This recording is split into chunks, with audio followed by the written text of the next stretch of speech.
The future of a familiar Enfield landmark is now up for discussion.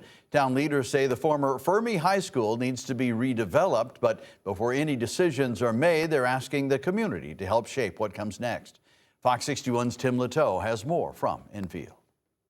From the entrance on North Maple Street, it doesn't look like there's much happening here at the Enfield Municipal Annex, but it's all that takes place on the inside that community groups are so worried about the possibility of losing. This space is the de facto community center for the town of Enfield. We used to have a neighborhood one at the Lamagna Center over in Thompsonville. It had another pool, it was a community center, and it was closed. That loss is still felt today. The back parking lot is filled with cars. The ball fields have athletes practicing sports on them all day. The inside of the Enfield Municipal Annex is home to more than 20 community organizations like the Friends of the Enfield Library. And it was a godsend for us because, as you can see, we get over, at least 45,000, maybe 50,000 books a year. Enfield hit a population spike in the decades after World War II and needed an additional high school. It became Enrico Fermi High School in 1971 after the land was bought for $1 from two Massachusetts women. The high school closed in 2016 as a result of enrollment declines, and renovations were needed at both high schools. But people say the value it's contributed to the community hasn't dropped.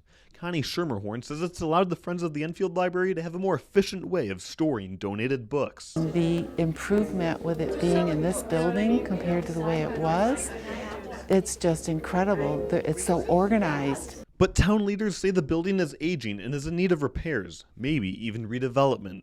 They're in the early stages of gathering feedback through open house sessions and an online survey. They've already received hundreds of responses. People are very passionate about keeping the building open.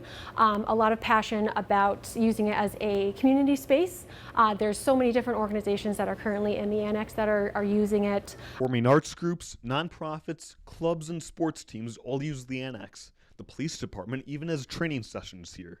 Even the kids on the swim team know how much is at stake. Made a lot of new friends, learned how to swim different strokes.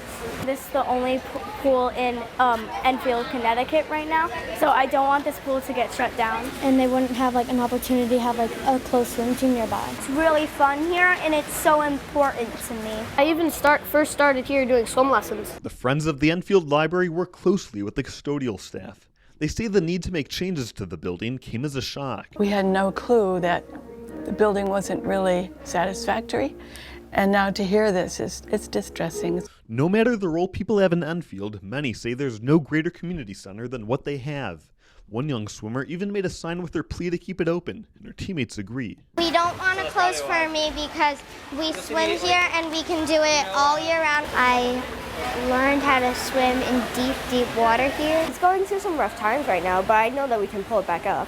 For the winter, we can't just go to East Windsor because their pool is going to be closed for the winter, so we're going to swim here because this is an inside pool. What's the best part about this place? That's where I met Natalie. The next community engagement session is the morning of Saturday, August 1st. In the meantime, town leaders encourage everyone to fill out the online survey.